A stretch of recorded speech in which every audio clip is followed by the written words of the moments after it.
our meeting. So we'll get set up and situated and start in just a minute. Thanks.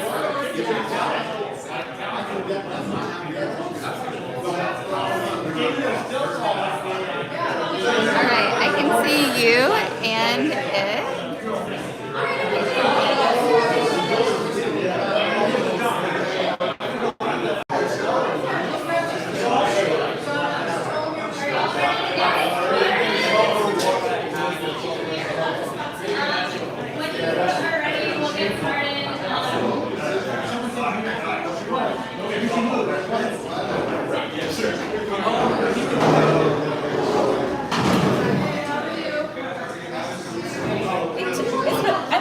It's my first meeting. Do I just pick? Is there something I like? Is there anything I pick, or just like anything that's limited, or no, anything, any drink on the menu we can do. can I get a matcha latte?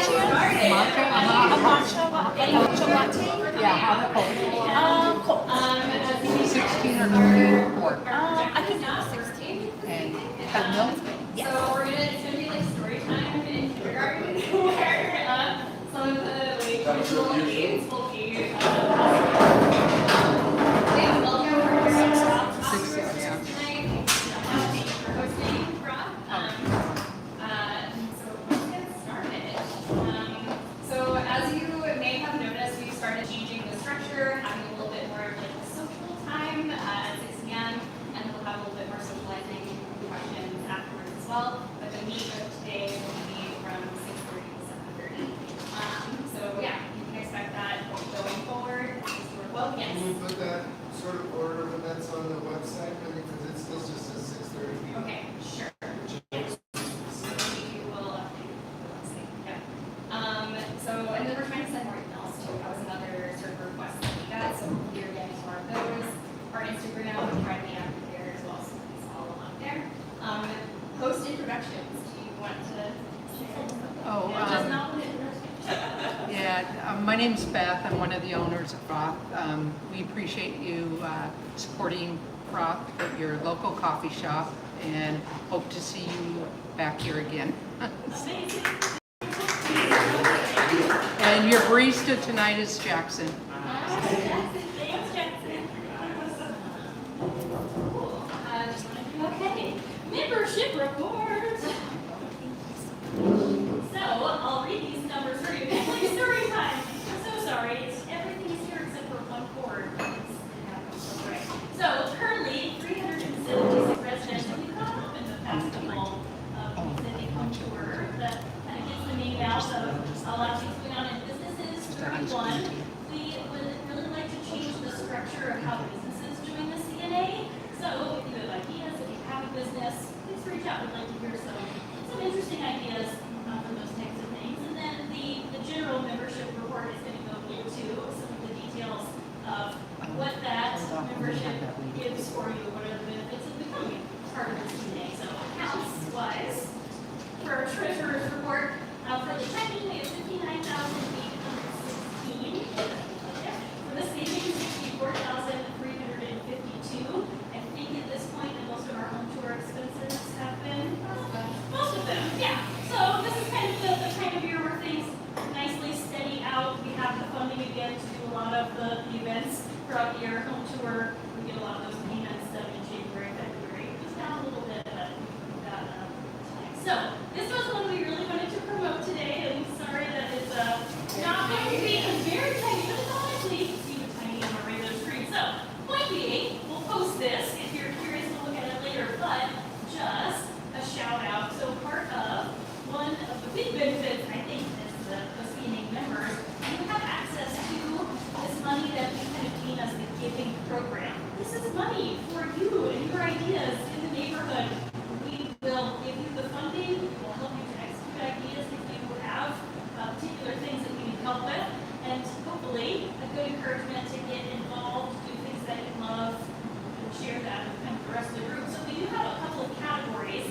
We'll give you some examples of things that we have been funding this past year. One of them is actually coming up on Sunday. So it can be charitable donations. If you have a company, a 501c, if you have charity organizations that you work with, it can be arts and culture. If you have a love of, I don't know, origami, and you want to do an origami workshop on a Saturday, let us know. That's something you can actually set up. If you think neighbors would enjoy coming out, learning how to do origami, and having snacks and things and meeting together, whatever it might be. So don't think at any point that, oh, I don't have any skills, I can't make this arts and culture. It really is everything. I'd love to see what you come up with.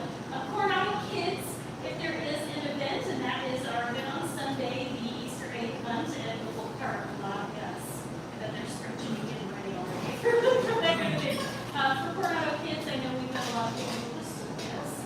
So, again, if it's a specific class or a lecture or books that you want to collect and donate, there's a lot of ideas out there. And last but not least, for our safety and for safety committee, we'll talk in a second about the grants that we get through the city for safety, but if there are ideas that you have, how can we make Coronado a safer place? Is there something that you want to instill or policies?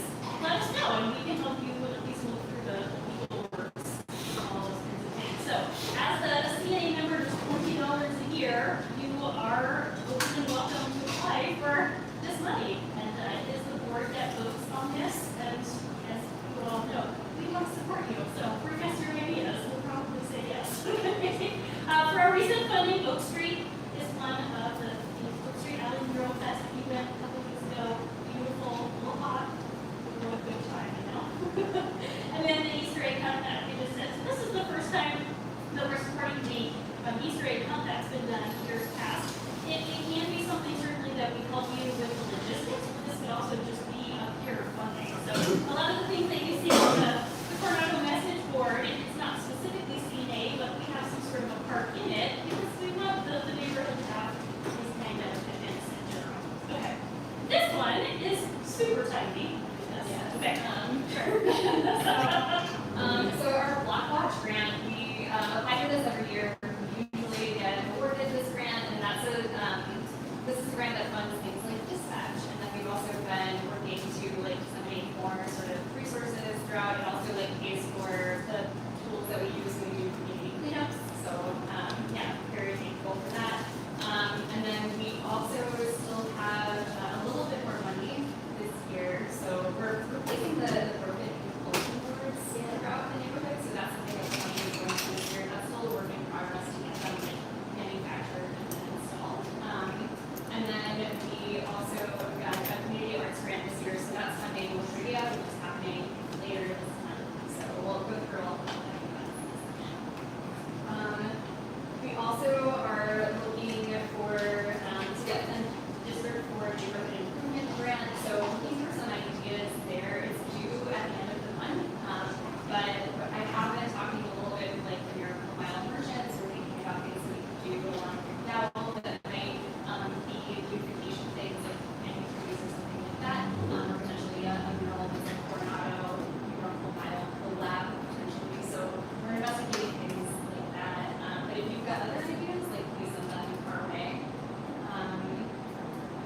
Okay, board elections are coming up. So Claire, Krista, and I, and Marnie, and Allie are current board members. But you could also be a board member.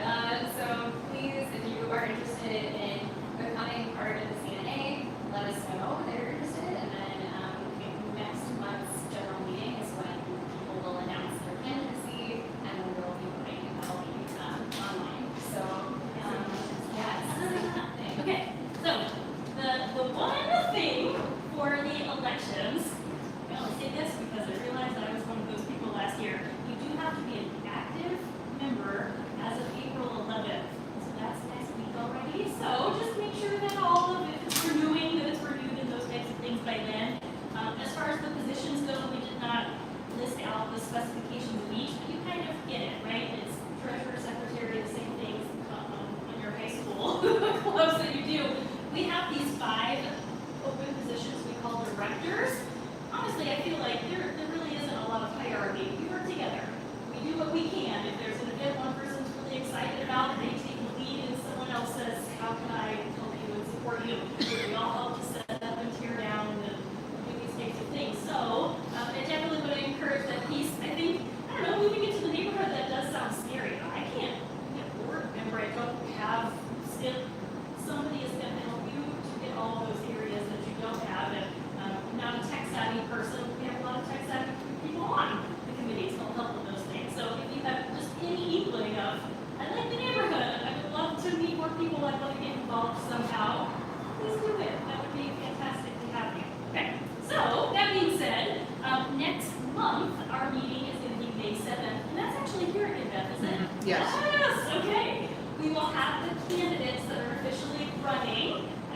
running.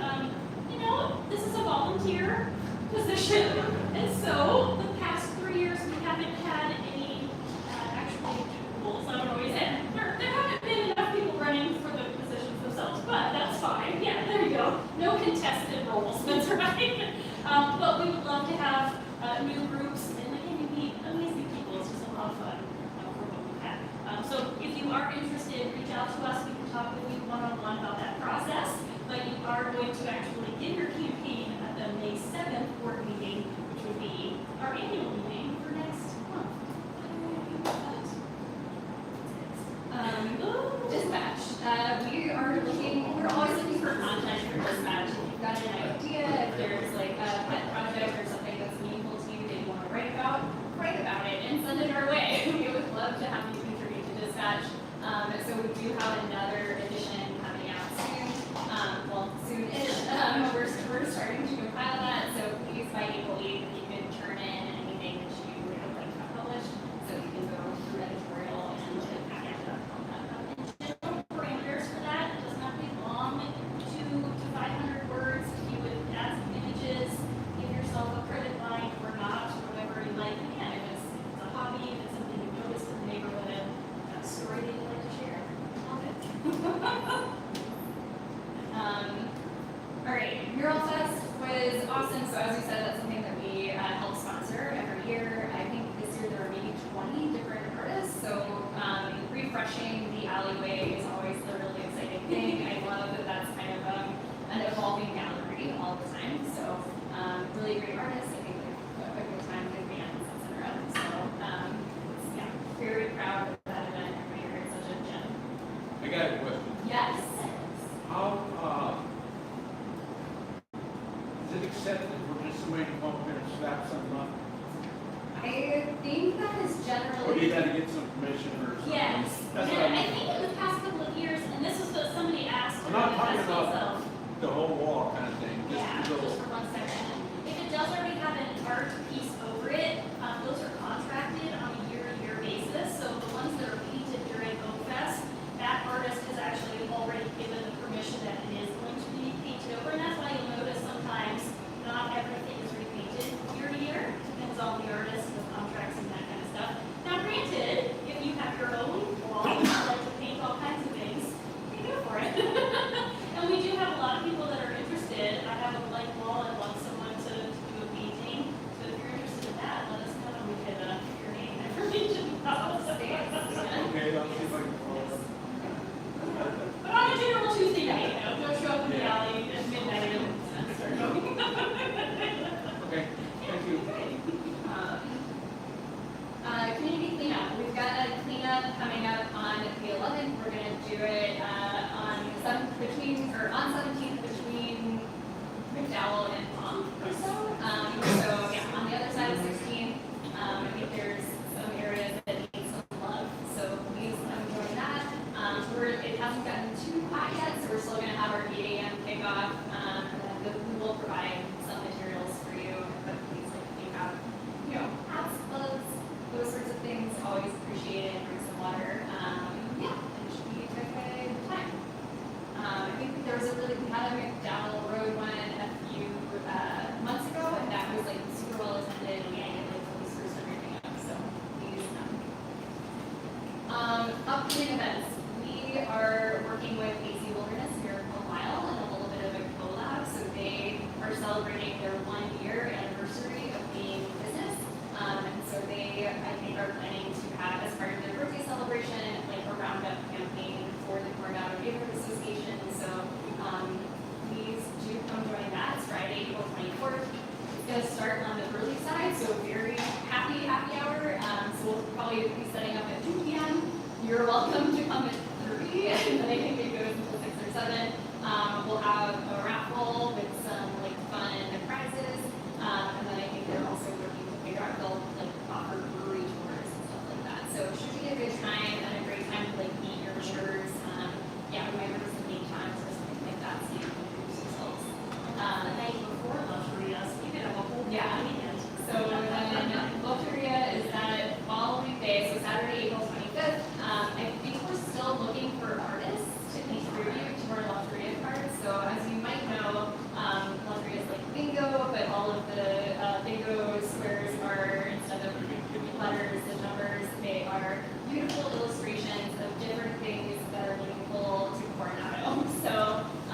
have like a set of different prompts, and you can contribute artwork that represents those things. So please do sign up. There's no sort of like restrictions around like medium or style. Like we want it to be sort of representative of all of you and like your artistic aspirations. And you do not need to be an artist or an artistic person, so don't let that. We have a lot of kids that will do drawings, and they're fantastic. It's fun to see them work together. Yeah, and then there's more information about like the size of the thing that we need and all that kind of stuff online, or you can reach out also. You know, something that kind of irritated me a little bit, I'm sorry to say this, Yes. but there was a community portion of the Rural Fest, that, you know, locals got to draw and stuff. I went there 2 days later, and it was, yeah, I guess somebody just took it over. That's what I was asking about. That invite box should not have happened. So like, Yeah, let's we'll reach call out to Joey Joey about about it. it. Yeah, that's, Not against it, but no, okay. just mention it. We'll reach out to Joey and see what happened there, because I think last year the community one stayed up the whole year. Yeah, yeah. Yeah. And then that's bricks. like the bricks, yeah. Yeah. We'll ask Joey what happened. I don't know. Well, that's what I'm not talking about. Sometimes he comes. He doesn't know, so we'll reach out and see if he can answer. Okay, sorry. Oh, thank you. Yeah. What else? Yeah, artists, please.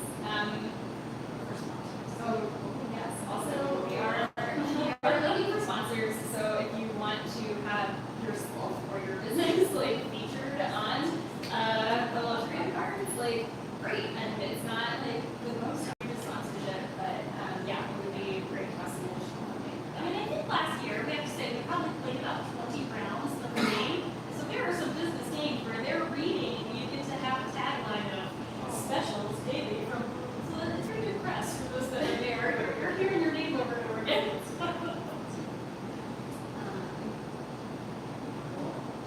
All right, I think we have two guests tonight. Ed is our first guest.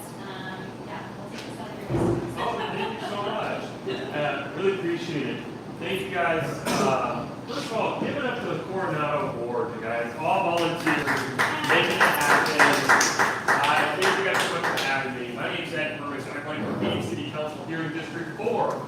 I was on, thank you, you can clap for that. District 4. I was on my neighborhood association board. I lived in Carnation, which is just like Indian School of Central.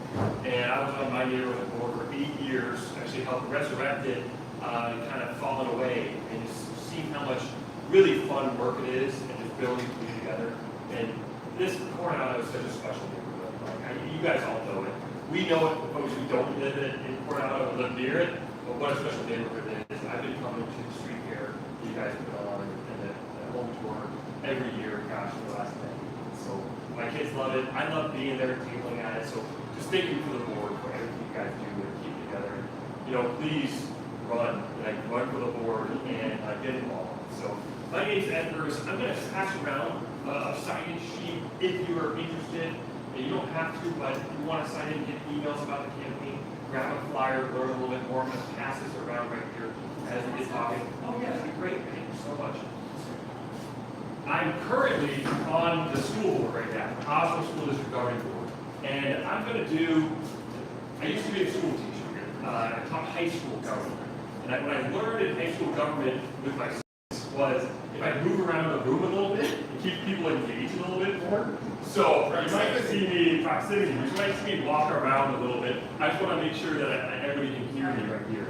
But I currently serve on the Oslo School District Governing Board, which is a school district that's just north of here. That's where my daughters go.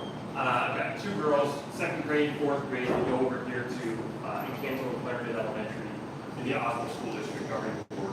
I'm in my 2nd term on the school board right now. And I've been involved making this city better for the last 20 years. And I'm really excited now to be running for City Council here in District 4. I love this city. We have a great city, great place to raise a family, great place to grow up, but we also have a lot of challenges in this city. And that's why I'm trying to take on the big ones and the small ones to make this city better. probably just saw in the newspaper last week, Phoenix has the fourth worst air quality in the entire country. You saw, we hit another record last year. We had the most evictions ever in the history of Phoenix. We had 85,000 families evicted. Hit another record. You know, you feel it every day how unsafe our streets can be, walking, biking, trying to get around. Last year, we had another record. 800 people were either killed or paralyzed on our streets by car crashes. That's the most of any major city in the entire United States. So even though we've got a great city, we've got some major challenges that we need to tackle. And that's why I run for Phoenix City Council. There are people who will say, hey, it's just going to get hotter. That's the way it is. Phoenix is just going to get unaffordable. The air quality is going to keep getting worse. Or the traffic is just going to keep getting more deadly. I don't buy it. I'm not buying it. Because I've seen what we can do when we roll up our sleeves and work together. I've seen what we can do as a local community, what neighborhoods can do to really address the problem. And we need the city needs to step up and address these major problems. That's what I've done on the school board. That's what I've done as a neighborhood president. I served on the Arizona Board of Regents as well, working to make higher education more affordable. And last time I was here as the chair of the Vision Zero Street Safety Commission. I chaired that commission, the longest chair ever served as the Street Safety Commission, representing this area and working to make our streets safer. When I was here last time, I was talking about Osborne Road and how to make Osborne Road safer, right? When I got on the school board, I had constituents emailing me, calling me, and which I love. I really love working with people, getting things done. But the big thing I kept hearing was, my kids can't walk to school. I was talking to a neighbor just up here who emailed me off Osborne Road, who said, I live a quarter mile from my kid's school, and he still can't walk to school because there's been 3 crashes right in front of my house in the last 6 months, and it's not safe. And they had gone to the city, kept getting told no, over and over, we can't do anything about it. They emailed me, I said, let's actually do something about it. So we worked together, started a task force on safe routes to school, brought teachers together, principals and community leaders, and redesigned it. And we took that no and made it a yes. And you can see that part of Osborne Road redesigned, and kids out there today walking and biking. And I'm a guy that's not going to take status quo for an answer. So that's the kind of fight I fought to everything I've done. When Superintendent of Public Instruction sued our school district trying to dismantle a dual language program, I stood up, fought back, fought it in the courts. It helps. I'm an attorney, it's my day job. And we just last week, we got our final verdict for the Arizona Supreme Court. We want to protect that, our dual language programs in the city of Phoenix. So thank you. And that's what I'm very passionate about. That's where my kids go, in the dual language program. And so I'm a huge advocate for our public schools, for our addressing our housing shortage and homelessness. And I know we can work together to actually lift people up out of homelessness. We've got 40,000 families right now on the wait list for affordable housing, more than there ever has been in the history of the city of Phoenix. And yet, the city has 2,000 empty lots, more than that. Here, you see a lot of them every day. And I can point out some you can almost see, right? We're going to build housing, emergency housing, affordable housing, and actually get people the housing that they so desperately need. We're also going to make sure that families who are facing eviction have the right to an attorney to fight for them in the darkest hour and have resources to stop those evictions before they even start. That's what I've done as an attorney, representing tenants, have dozens of tenants in their homes. We need to do that on a grand scale here in the city. And that's what I'm doing. Where other people say, no, we can't do it, it's too big, or it's too hard, I say, yes, we can. Yes, we can improve our streets and make them safe. Yes, we can address our air quality, investing in our public transit, making our streets safer, investing in our parks, making our wonderful parks so much better. Yes, we can actually make this city a cool. And that's why I'm running for city council.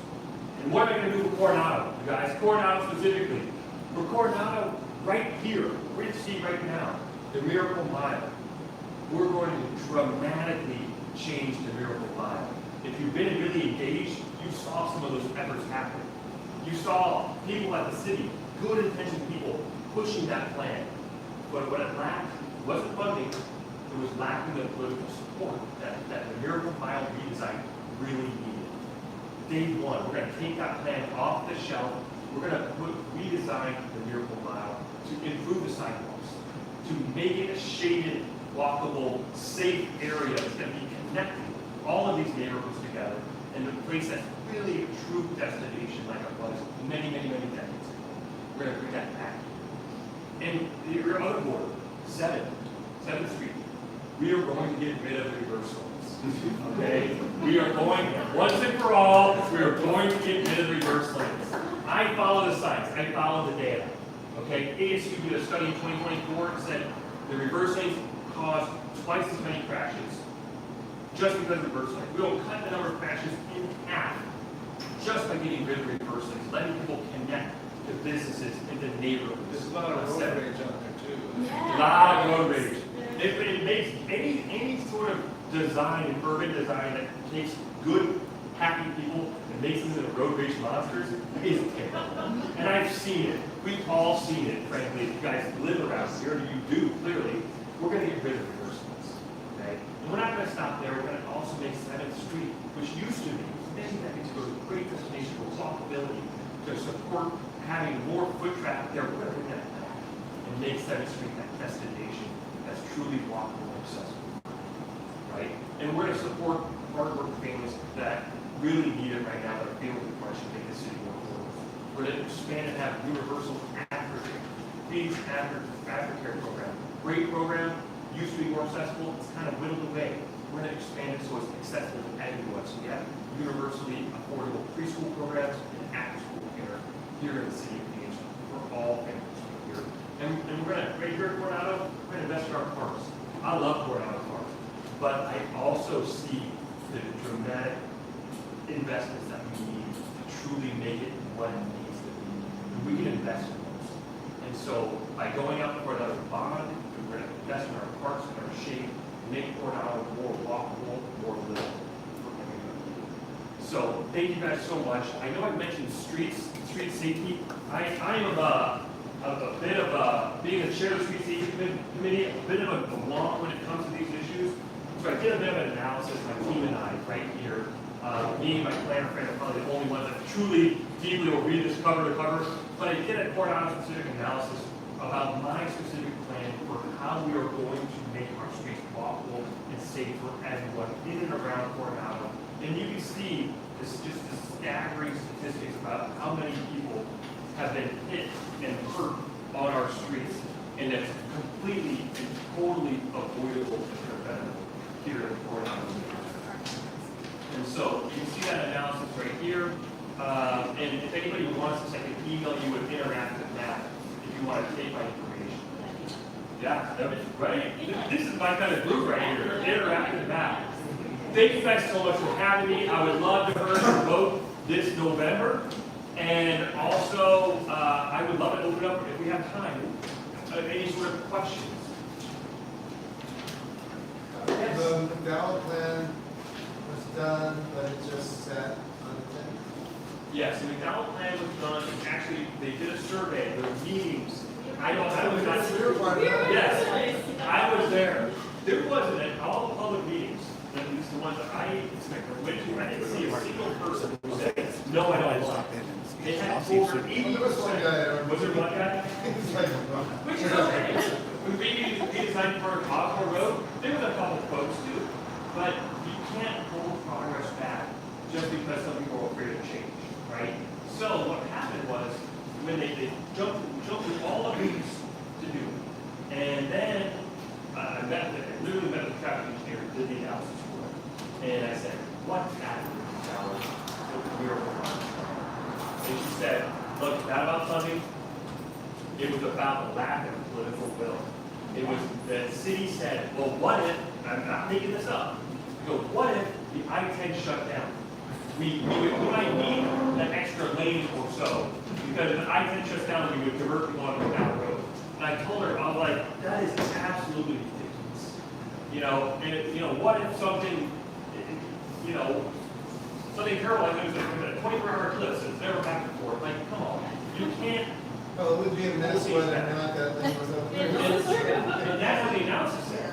It said, even if you take out another lane or even multiple, if the bicycle shut down, it's gonna be a mess no matter what. Having one more lane of car traffic, that clearly isn't needed. If you look at it right now, it isn't really gonna impact at all. What it would impact is putting trees, improving our sidewalks, having a safe place that people can get around on that scooter out there, right? And make this a true place and destination like it was a long time ago.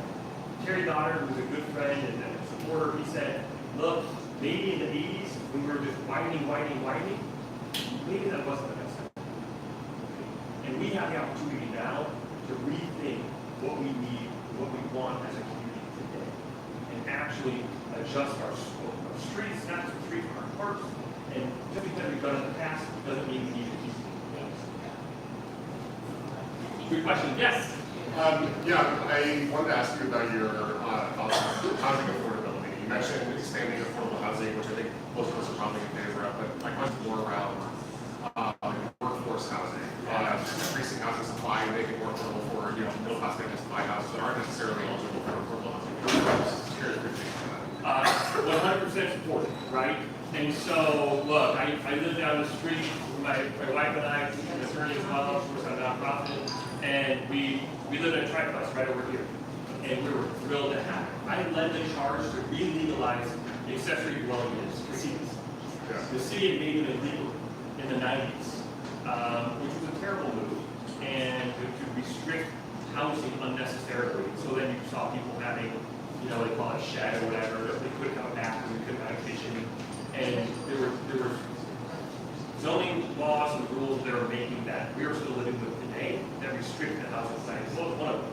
I was really proud in 2023 after spearheaded that campaign to re-legalize ADUs. We won. We actually got it re-legalized. And so that was a little step, little steps that we need to do, like you said, to build this workforce housing.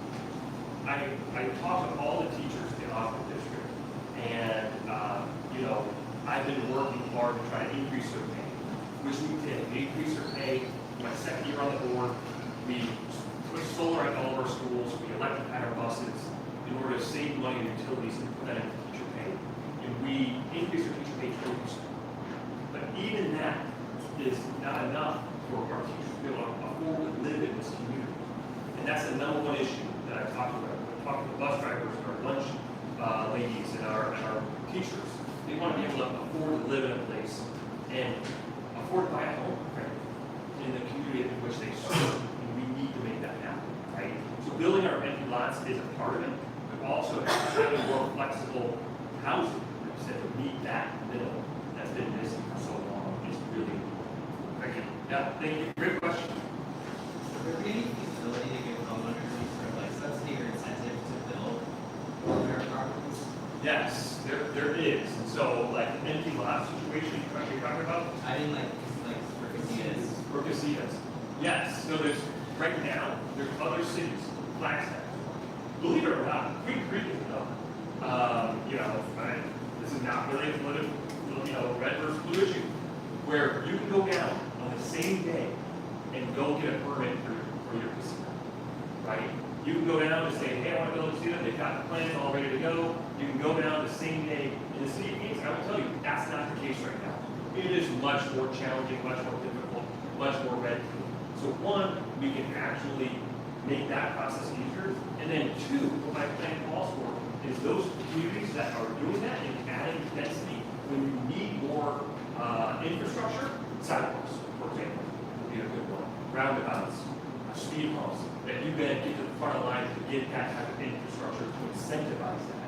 Right now, there is a 5-year waiting list on new sidewalks. Even though the city has a dedicated funding stream, kind of robbing from that funding stream right now to do that, do other projects with it. It's a 5-year wait list to get new sidewalks. We are falling behind our goals for sidewalks for the city has set. I know it because when I was a neighborhood president, I got these segments of sidewalk that were missing approved on the wait list. And right now, they're in year 4 of a 5-year wait list. It's ridiculous.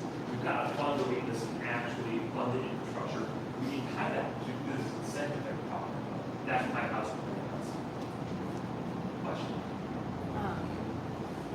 appreciate all the questions. I think if you want to stick around, Yes, I don't want to having do all the conversations time. with more folks, but we do have another speaker. Thank you so much for. Absolutely. Thank you guys so much. I really appreciate it. I'll stick around. Thank you. Hi, everybody. My name is Rudy Ramirez. I am the Downtown Division's park supervisor. I've been with the City of Phoenix for 12 years. I started off as a part-time groundskeeper, actually. Yeah, and worked my way up all the way to the top to a foreman, park manager, and now I oversee over 25 parks, 56 facilities. My areas range anywhere from Hance Park, in which we're getting ready for NCAA and all that Super Saturday, so that's actually accumulating a lot of my time. I've actually been in this since 20 or something like that. But yeah, and also we're getting ready for Easter. So Christine, if you don't mind, She's not here. she's not here. Okay. Well, if the board doesn't mind, if I can be able to answer questions after this speed that I do. So yeah, but we promise not to flood irrigate Country Oval this time for Easter. I just checked in with my staff. But they'll be mowing tomorrow. I guess 2 years in a row it was flood irrigated. But yes, so check in with my staff. We will definitely will not be. Also, so I want to give it up for Ed Hermes, by the way. Actually, nice to actually put a name to a face. To be honest, guys, like I was in a neighborhood community meeting for like years ago for another elected official that actually did get elected, and they were only giving like a 5-minute detail to the neighbors. Actually, I've already heard about you, and I already heard about you from other areas in District 4, and he's not just all talk. He's actually out there face to face with the community. And I guarantee you, if you can get that fourth pickleball court at Encounter Park, you got their votes. You know I'm working on that. You are going to do that. Absolutely. Yeah, but he's actually out there with the feet on the ground and meeting up with people face to face, which I really appreciate that. And I'm not getting paid to say that, by the way. So, Yeah. But yeah, I think you get a business card. You got a business for that? Yeah. Okay.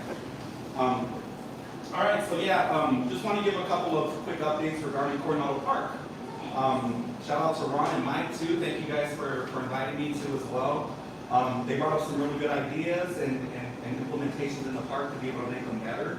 But I just want to give a brief update regarding some of the things that we will be doing coming up pretty soon. Flood irrigation season is expected to start the week of April 22nd, 2026.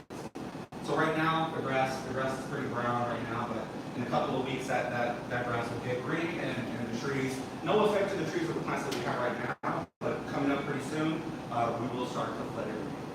Another thing, we did do a walkthrough earlier this week, and we noticed that wood chips to the playground they're needed. So we're going to be procuring and adding some more wood chips for a safety component for people and families that use the playground. Also, in honor this month, in honor of Earth and Arbor Day, on April 14, 2026, we will plant 20 trees inside Coronado Park. Desert trees that are low sustainability and healthy for the environment, Chinese elm and pistache. So you will see us doing some work over there, but at 8 o'clock on April 14th, we will be doing a tree.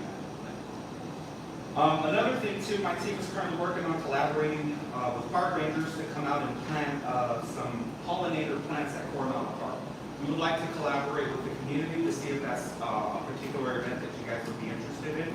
I will reach out to Ron and the Coronado Neighbor Association once I get more detailed information regarding that. Just a quick update, pollinator plants are things like that attract, obviously pollinators. So milkweed would probably be a good one, lantanas and things like that. But we will make sure those plants are not, like they're healthy. We'll make sure that if people walking dogs, they're not, because some plants can potentially be toxic to dogs and things like that. So we'll do it from a safe manner, but we will collaborate with you guys to see if that's something you guys will be looking forward to do. I will be looking for more information in relation to a community garden inside the park, and I will get back with Christine and the Coronado neighborhood, because I believe Tempe has one, I believe in one of their parks. So try to see if we can get something like that over here, but I gotta look for more information. So I will look into that as well, more information to come. Does anybody have any questions so far regarding the park? Okay. Another thing I want to give you guys is a park ranger public line. So we have obviously law-related issues. If you notice something breaking the law, somebody or something going on at the park and there's a law being broken, of course, call crime stop, call PD. But we also have a park code of conduct rule. You know, people loitering at certain amenities for 4 hours on a concurrent day. That's a code of conduct rule. I believe I sent Ron, and I can send you guys the information too on the Coronado neighborhood. I just recently did it, by the way. For the code of conduct, what's related to the park. But if you guys do go to the park, you will see a sign. Those are all the rules. That, like when you walk into the park, there's that big welcome to Coronado Park, and then all the code of conduct signs. So let me give you this park ranger public line. The telephone number is 602-534-9919. And that's a 24-hour, 7 days a week public line. So if you notice any code of conduct issues and homeless activity in which they're breaking the code of conduct rules, you guys can call that public line and they will log it. They will go out there and address the meeting. Any questions on that? Let me just mention, I've called it many times, and regardless of the time of day, I get a human to speak to. It doesn't go to an answer. So they may not be able to send the ranger out that minute, but at least they record it and keep Yeah, and Ron brings up a good point, recording it. That's the most important factor. So if they go out there one time and they're breaking the rules and then they have to go out there again, there's a potentiality of trespass. But the logging and the documentation is very important for our park rangers. 602-534-9919. And it's the park ranger public line for code of conduct violations. And as you all know, the weather is getting hot, and so we will have pool season starting. Program registration for pools start April 23rd at 12 p.m. And I will send all this information to the Coronado neighborhood email with all this active information with the websites of the pool hours. But just a brief description, summer hours for 2026, May 23rd through May 25th, which is Memorial Day weekend, and the pools open up, and then it will proceed on to May 30th all the way to July 26, 2026. The swim hours are Monday through Thursday, 12 p.m. to 6 p.m., and they're closed on Fridays, and then reopen again Saturdays and Sundays, 12 to 6. The fees, kids are free, adults are $3, and seniors are $1. Season passes, family of 4, $75. Seniors, $25, and adults $30. All this information will go on the Coronado neighborhood site. That's all I have for you guys. Thank you guys for being an active part of the community. Thank you guys for being inclusiveness to Coronado Park. As you all know, the more activity we get at the park, the more it's used for the right reasons. I even see sometimes when I go over there, there's like some meditation going on. I actually want to join sometimes. That's like really cool. Me and my fiance were thinking about it. Yeah, that's pretty cool. Yeah. So now is the opportunity to ask any questions park related if you guys have any. Sometimes the pool gets a hard time hiring lifeguards, so lifeguard training happens this time of year. Is that something like that? I just haven't seen any announcements of it or anything on the message board, which is sort of that's a great question. So lifeguard trainings, when is that expected to start? I know they just got done doing the hiring, and there is the training information that should be out pretty soon. So let me reach out to the aquatic team of pools, and I can get back to you guys that information on when the training is going to start. But no shortages on lifeguards, by the way. Yeah, this year.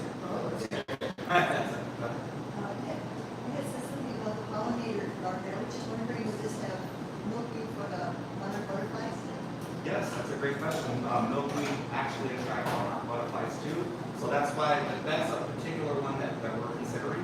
But the park rangers do the program, so it's really specified towards the seeds that they're going for across the entire department. And it could be those kind of pollinators, milkweed, to attract monarch butterflies.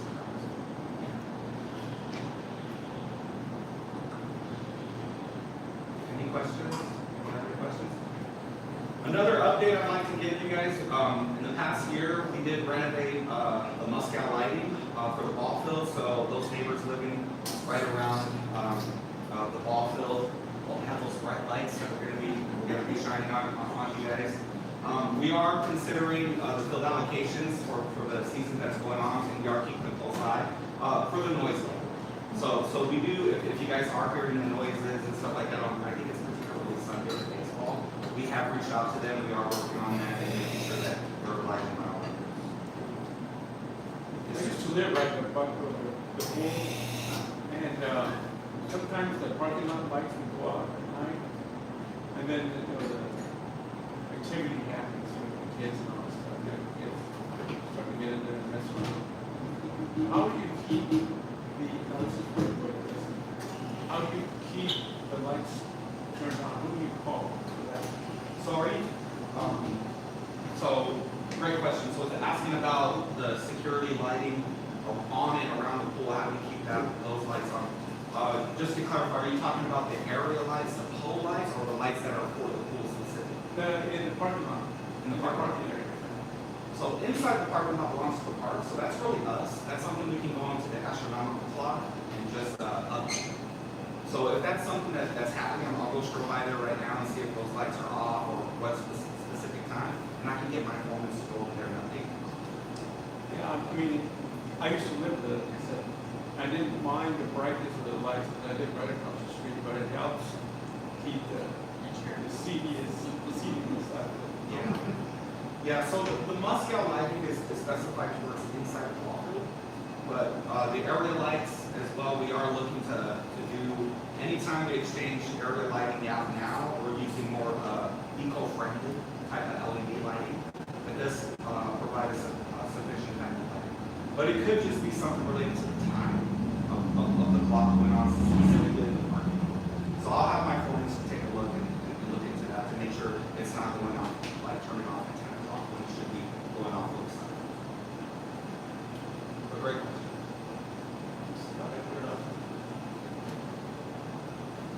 All righty, thank you guys, thank you.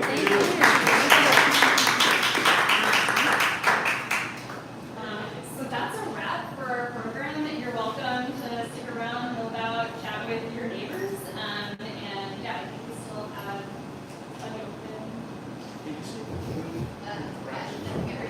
Do you have an open time? We can. Yes.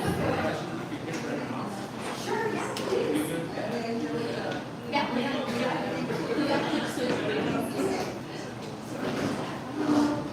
Before we go, I'd like to talk to you about something that came up today, maybe to get some ideas from you or something you might know.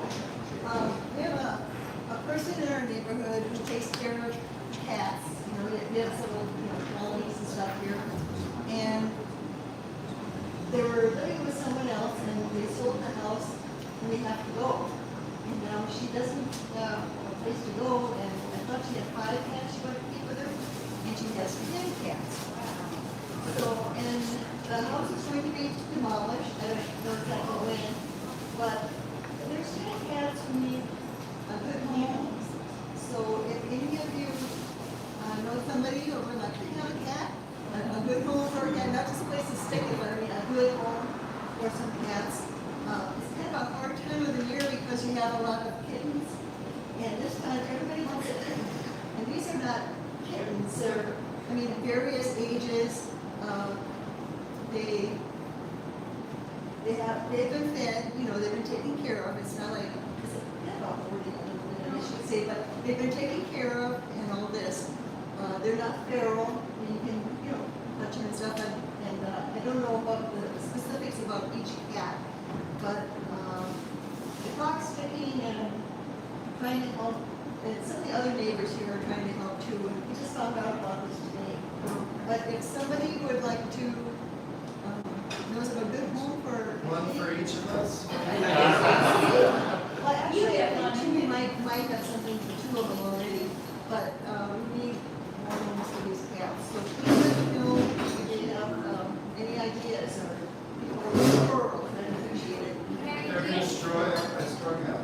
Do you know if they posted it to Sandy, to the Facebook page? No, I just found out about this a few hours ago. Okay. So kind of scrambling yet. But that's thought of that, or maybe checking with Ivana, or, and Doreen, there's other people, where's Shelley's, cast located? Oh, so they're not in the meeting? Yeah, they're not in there, but Okay. still a good. Yeah, I mean, it's kind of a rough time of year to find, with all the kittens and stuff. But, yeah, I'll probably end up on there tomorrow. Okay. But any suggestions, let me know. If you want to contact me, my number is 602-561-5051. Or text or call, let me know. Thank you. Officially socialized? Oh, I We have one more. Sorry. Just an intro to Rudy. Perfect. So, I live on, my name is Ron Rodell. I live on Palm Lane, across from the park. And next to Mike, who lives across from the park, and Scott, who lives across from the park. So we are witnesses to everything that goes on in the park. And those of you who live a little bit further away from the park probably think it's the Garden of Eden, and it's actually has a bunch of issues. So I worked up the courage to go to the Parks and Recreation monthly meeting and bring up some concerns. You're like 2 minutes. So I'm going to try and keep this at 2 or 3 minutes. And I could barely say anything before my time is up. And Rudy's boss came and sat next to me and said, let's talk more about your concerns about Coronado. Then, and his name is Tony Salinas. Tony and Rudy came out and visited me and Mike at the corner of the park.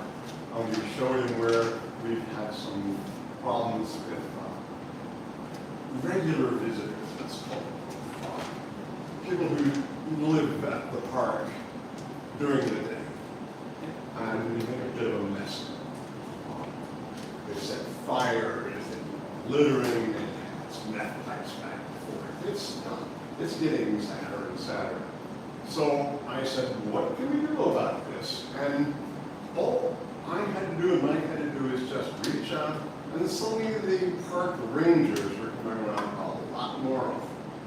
It's a classic case of the squeaky wheel getting the grease.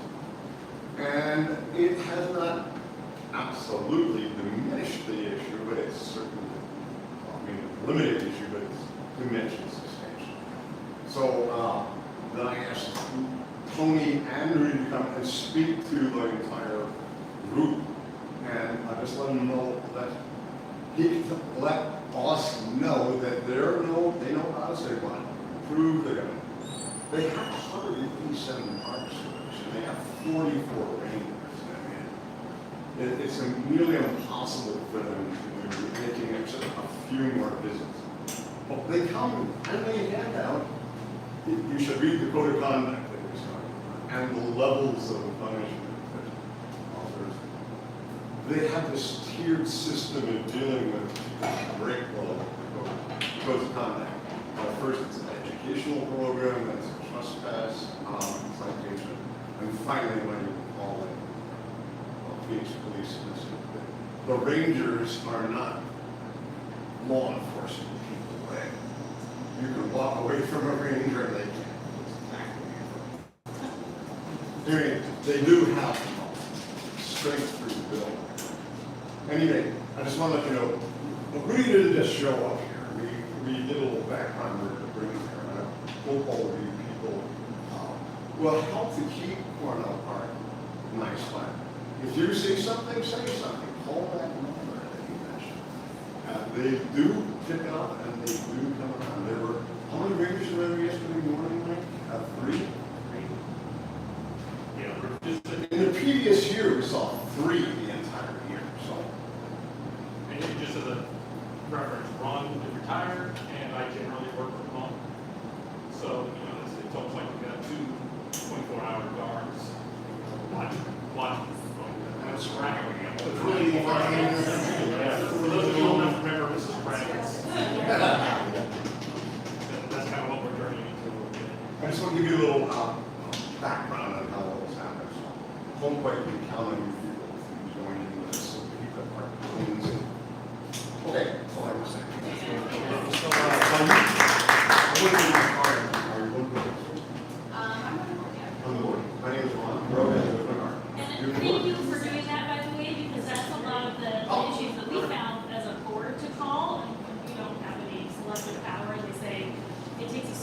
for people to have to complain before we can legally do something. It's like, okay, so keep going, keep going. Thank you. I think too, we're always looking for different ways to activate the park. And like the healthy ways that we want here. So if there's like if you want to do a potluck or something like that, please let us know and we can help you get the word out. We've been experimenting with more of those like little lightweight gatherings in the parks to have like the right type of community activities happening there. So if you have ideas, please send them our way. As you saw, we talked about like we're happy to help you make it real. So great. Thank you.